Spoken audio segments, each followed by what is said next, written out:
Hello students, good morning. एक बार वापस आप सभी का हमारे चैनल पर स्वागत है।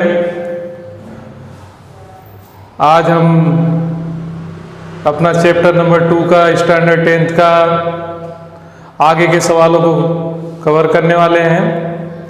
चलिए स्टार्ट करते हैं। आज का टॉपिक है हमारा प्रश्नावली 2.2।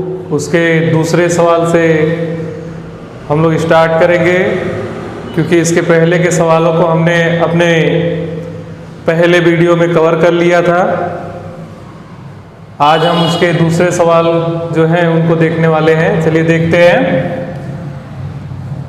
प्रश्नावली 2.2 क्वेश्चन नंबर 2 है, एक द्विघात बहुपद ज्ञात कीजिए जिसके शून्यकों के योग तथा गुणनफल क्रमशः दी गई संख्या है।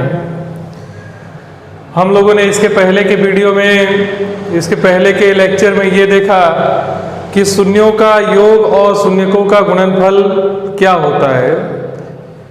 पहले के वीडियो में हमने ये देखा था कि आपको द्विघात बहुपद दिया गया होता था, आप उसके ऊपर से उनके शून्यक तथा उनके गुणनफल के बीच में संबंध ज्ञात करते थे। शून्यक का योग ज्ञात करते थे और गुणनफल ज्ञात करते थे। अब यहाँ पे सवाल में थोड़ा सा उल्टा कर दिया गया है। आपको पहले शून्यक का योग और गुणनफल दिया गया है, उसके ऊपर से आपको द्विघात बहुपद ज्ञात करना है।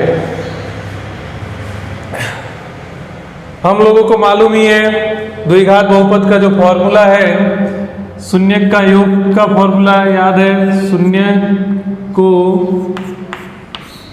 का योग alpha plus beta equal to minus B upon ए।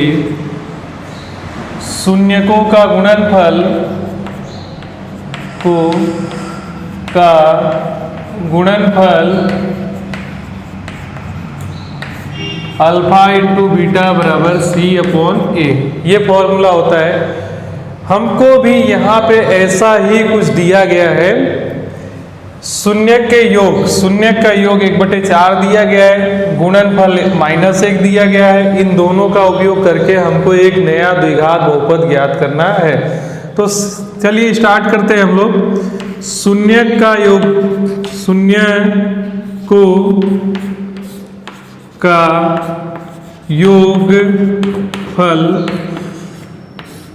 क्या होता है?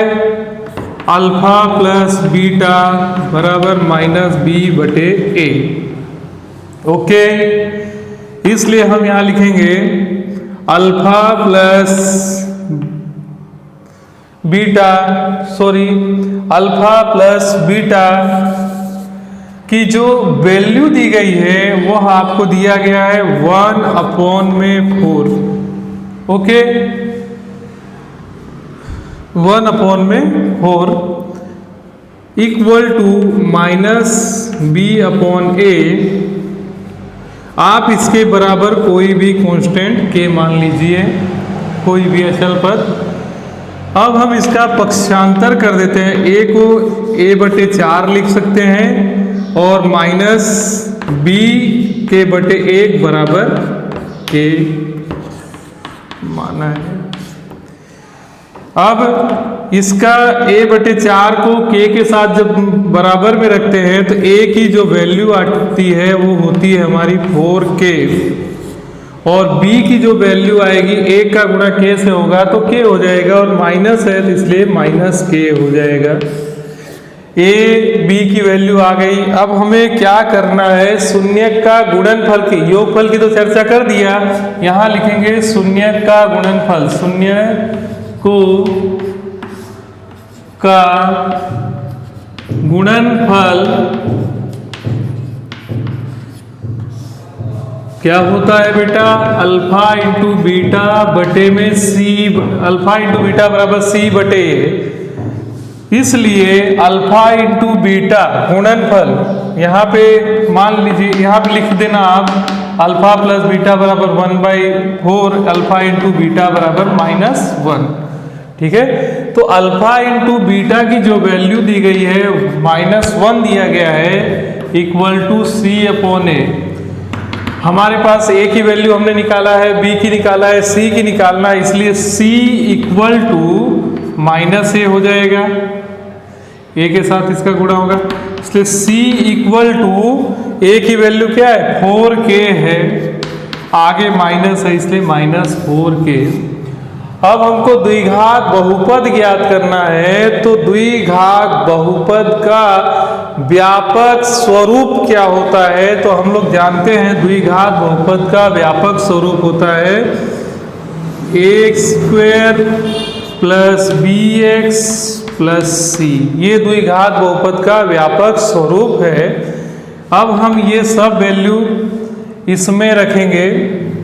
a की वैल्यू हमारे पास क्या है 4k है, x² हो जाएगा। b की वैल्यू क्या है -k है, प्लस माइनस kx हो जाएगा।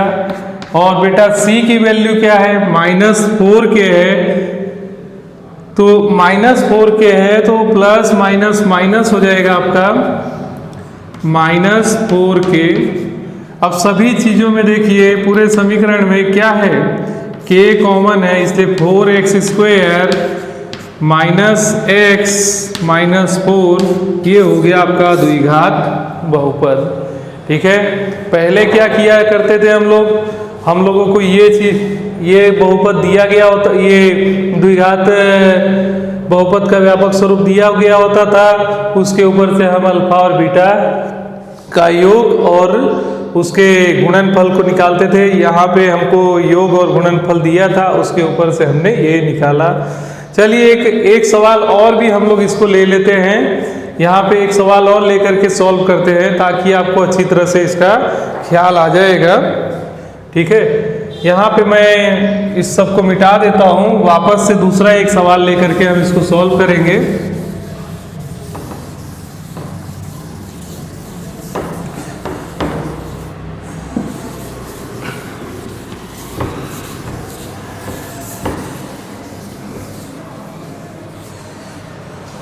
दूसरा एक सवाल लेते हैं। शून्य का योग √2 और गुणनफल दिया है 1/3। ठीक है, शून्य का योगफल इतना दिया है और गुणनफल 1/3 दिया गया है।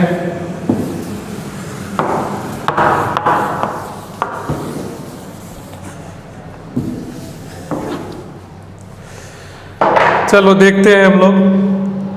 यहाँ लिख देते हैं कि भाई alpha plus beta equal to √2 and alpha into beta equal to 1/3।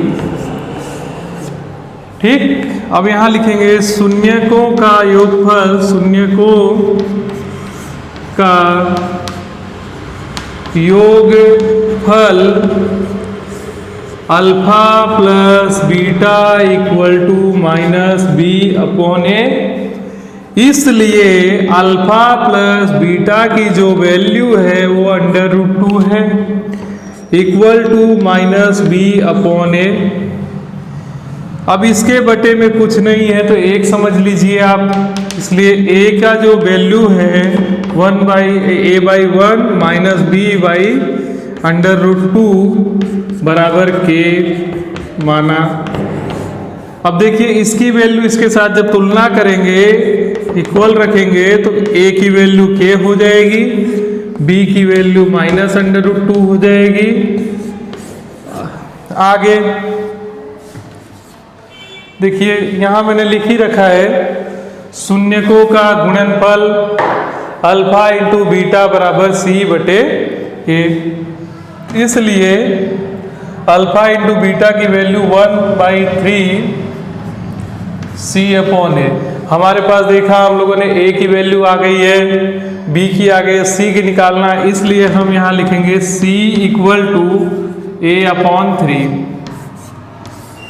ठीक, ये ऊपर जाए, c की वैल्यू फाइंड आउट कर दिया। अब हमको क्या लिखना है, द्विघात बहुपद का व्यापक स्वरूप लिखेंगे। द्विघात बहुपद का व्यापक स्वरूप, द्विघात बहुपद का व्यापक स्वरूप क्या होता है, ax² plus bx plus c। अब हम यहाँ पे इसकी वैल्यू रख देंगे। इसकी वैल्यू a की वैल्यू है k, x² हो जाएगा, b की वैल्यू है -√2 k, √2 k, c की वैल्यू है 1/3। a की जगह पे हम क्या रखेंगे, c बराबर a/3 है, इसलिए c बराबर a की वैल्यू k/3, ये हो गया।